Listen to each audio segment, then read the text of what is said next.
7:30. Like pad war? Whatever they tell me to do. Oh, okay, alright. You don't have a fight coming up, do you? No. At 9? Why 9? Why night? Yeah. Because usually I have a day job. Oh, okay, got it. He's not a proper boxer. No. I'm a boxing promoter. He's a pump. He's a boxing pump. So are you flying out? Huh? Are you flying out to Manchester for this? No, shit, he's with the enemy. Yeah. Oh, with Boxer. He's signed with Darth Vader. So support him. I do support him in my own way. If he loses, then I can sign him. He's not gonna lose. He's going to want me to possibly leave anyway. Well, leave, I've got a fucking cruiserweight for you. He doesn't like me, but I'll give him to you. Kind of. I might be able to, maybe, probably not, but...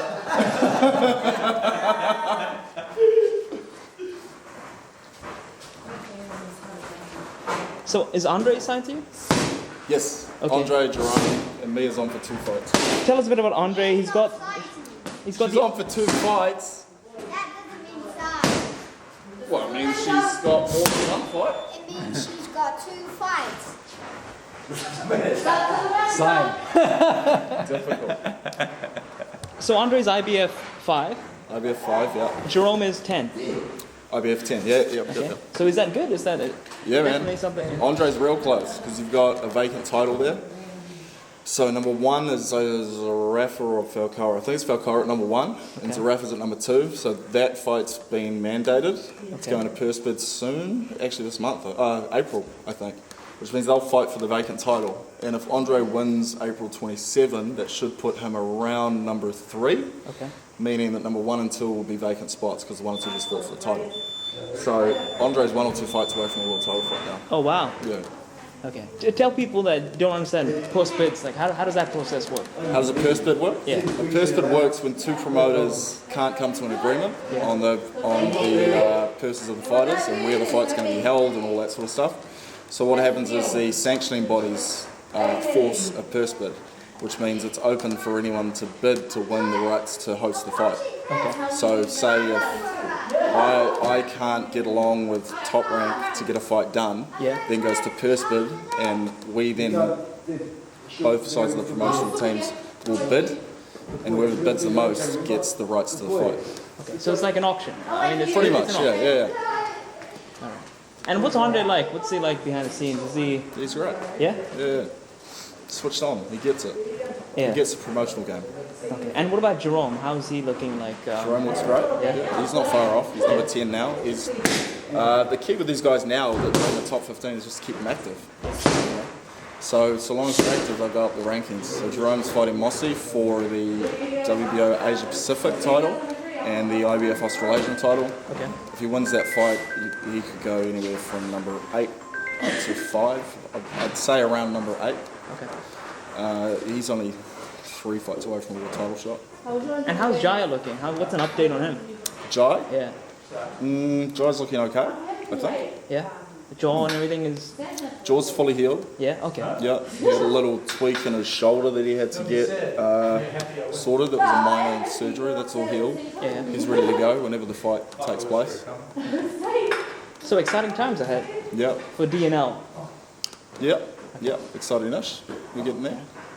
And, Mia's got a world title, April 27. Who's this? Mia, Oh yeah, correct. Yeah, with Tanya Walters. Tanya Walters, yep. Correct. Yeah.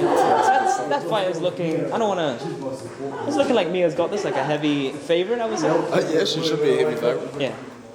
So it's very exciting times. Okay. Yep, it's all good. Should have hopefully 1 or 2 more world title fights by the end of the year, and then obviously anytime Jai fights is a world title fight. So. Very interesting.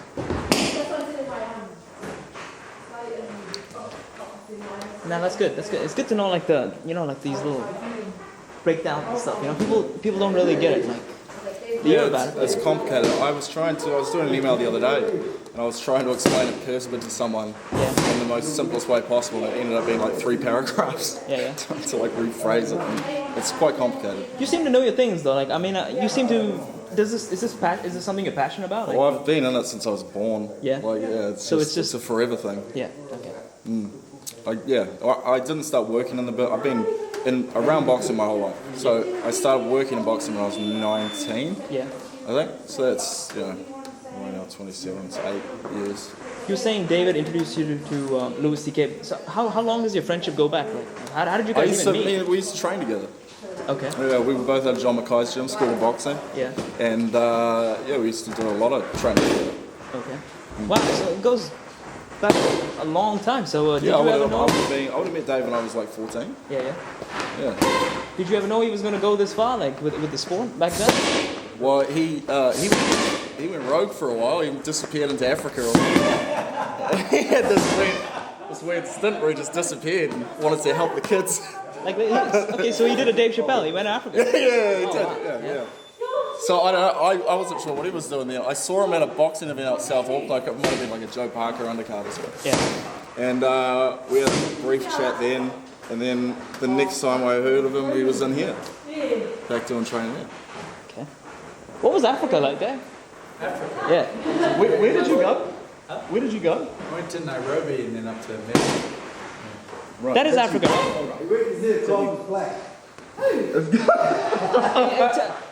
Tell me about this. What did you do there?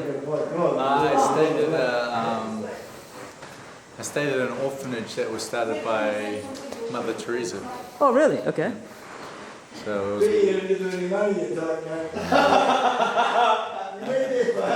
He's a liar. Hey, selfish boy. We shouldn't have cameras in the gym. How was your time there, bro?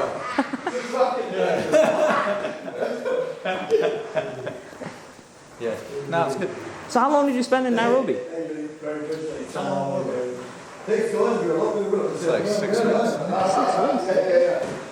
That's pretty cool, man. I don't know about all this stuff. Did you discover yourself there? Or, I don't It know. was one of the greatest experiences of my life. Really? And did you go by yourself? Or you went with a couple of I friends? went with one man, one friend. Wow. We stayed with the sisters and then we travelled a little bit up to Meru and we just stayed at orphanages for like heavily handicapped people. We were there for the World Special Needs World Day or something with the church. So, but man, yeah. In what way do you help out? Like, do you give a hand or I I don't don't know? really help out. I Yeah. mean, like, we tried to clean up in the morning because I mean it was a mess. They were housing 80 very severely handicapped males from any age, from they had newborns that were severely handicapped. People would just drop them. If they had a handicapped kid, they'd just come up, drop them off at the gate, and then the sisters would take them in. How'd you even discover a place like that? I thought you would go to Africa for like the safaris and like. No. What made you like alert? I knew a priest who used to do the formation for the sisters. Yeah. He used to come to New Zealand and he said go there and experience it. So thinking it'd be horrible, thinking it'd be like, oh man, I'm going to see so much suffering, it's going to be so hard. And even though people have really hard lives there, it was just like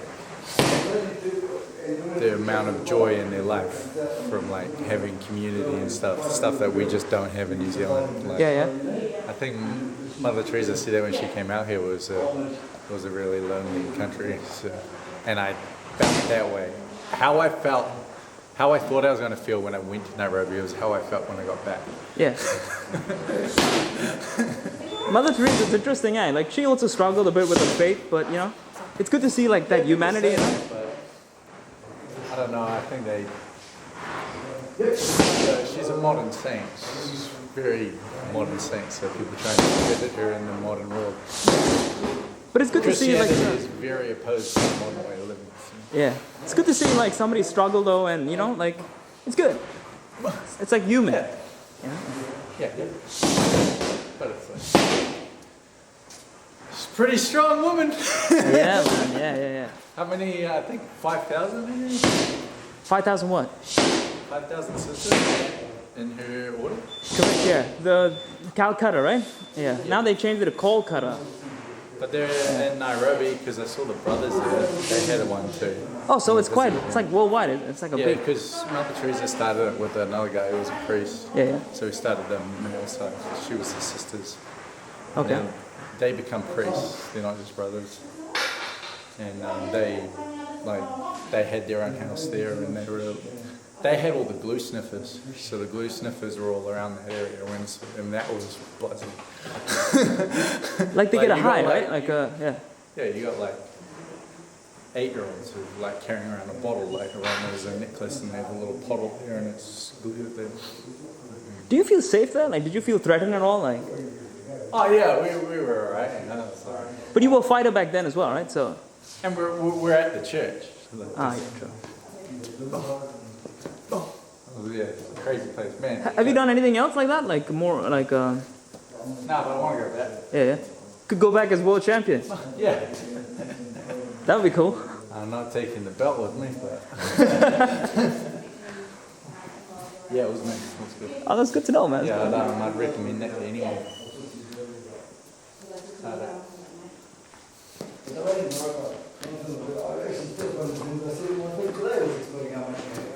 I remember one time we sat with neither one of them. Yeah. I'd rather you go and get fun because they don't make you get fun. Yeah. You get up in the morning and go to work. Come to your class. Just quickly, what are you doing? Like what's the mindset behind this? Like, the shadow boxing. Like, are you monitoring yourself? Are you seeing the right? Like, what's happening? Oh, it's a little bit like, you know, trying to loosen up, trying to imagine the kind of opportunities your opponent's going to give you. Yeah. Especially, I think it's really important to imagine that if you imagine boxing being really hard, you got to make it hard for yourself. Yeah. Sometimes your opponents give you opportunities. So you got to take those opportunities when they present themselves. Got it. So you just imagine that they're giving you those opportunities and you're letting your hands go and exposing them. So how you capitalize on that? Yeah. Ah, got it. I imagine that because when it happens, you're going to want to capitalize on it. You're not going to want to think, oh, I haven't practiced letting my hands go when I had the opportunity. And you got a split second to react, right? Exactly. Yeah. You don't have time to think. Correct. It's just what you've, like, that muscle memory has to kick in at that exact Because I think time. you see it with a lot of people. They'll land a good shot and then they've got an opportunity to finish it. And then, you know, they get real tense. They see the opportunity and then it's almost like they've got to decide what to do. Correct, yeah. You've got to be able to know what to do. Right, yeah. Second nature. Finish it off. Gotcha. Remember we beat David when he called the Uber? Then you learn to listen, never catch a Uber again. No, I learned my lesson not to wait for you guys. Not to base decisions around. True.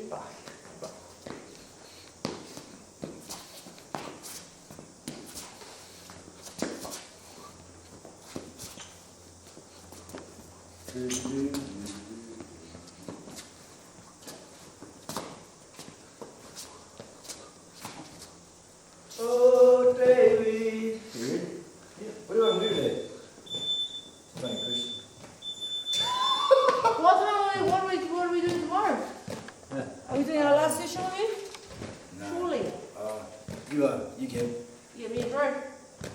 Nah, I don't care, probably. Oh, A few tearful goodbyes. yeah, just was like, Fighting with the beard or without the beard? I'll get it trimmed up. My missus likes a bit, bro. Your missus looks like a bush pig, bro. Cut it off. No. we like whatever you like, David. No, I don't like it. It's gross. Because I do pads and there's like little bits of bubbles of sweat like hanging in it and it's I get you, David. Oh. So I won my fight.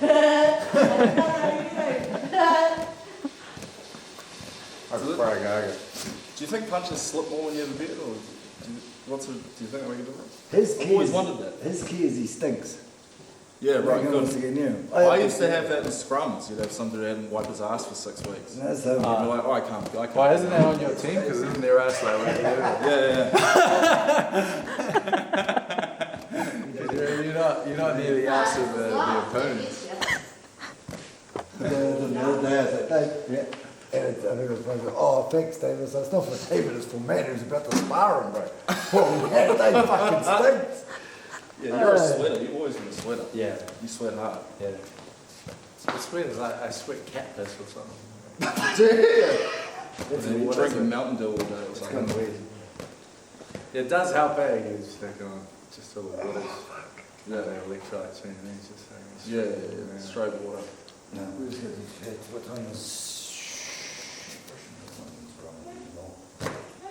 I'm gonna go run on the flat. And, You run on grass or you run on the road? You just keep on running, man.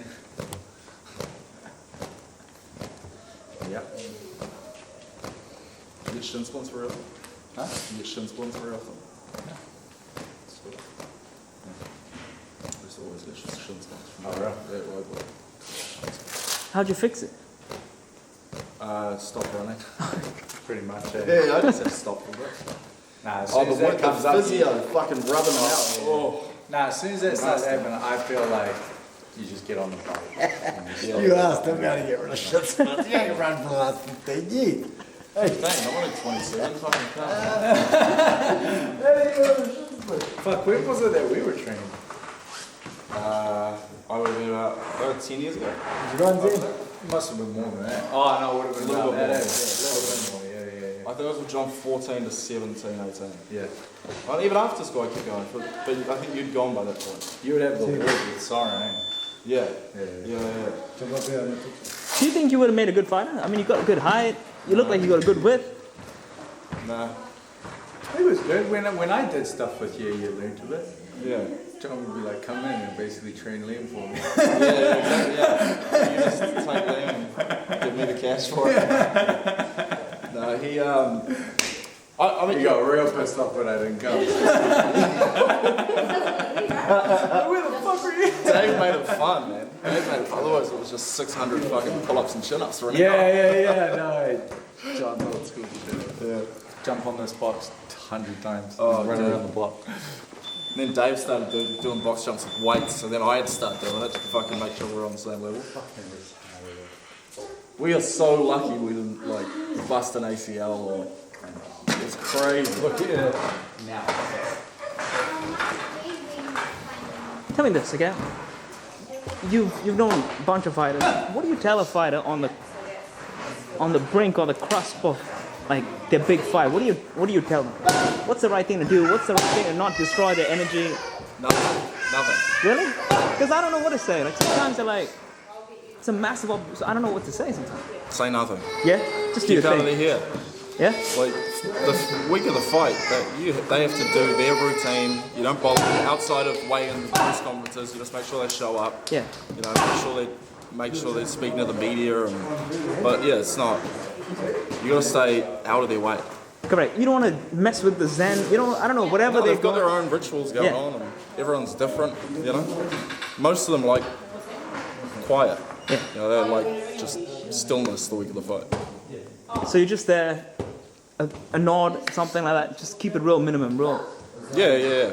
Well, I don't really have much to do with the camp. You know, it's at that point it's all about the coach Yeah. and the fighter. A lot of people like to be in that vicinity, right? No, I don't. People like being on camera, and they like being next to stardom. You know, they like to feel. Don't get me wrong. Sometimes I like that, but I don't feel. I feel like I'm interfering with the magic. I find it weird. I don't even like taking photos with my fighters. Yeah? It's weird. Man, I Look at all the promoters who get in the ring. I fucking hate doing that. because you keep it business. Cause, Yeah, well, there's no reason for me to be there. You know what I mean? Yeah. The only reason guys like Eddie don't do that is because they want to do that. They want to be on camera. You know? And I say that while I've got a camera on me. Yeah.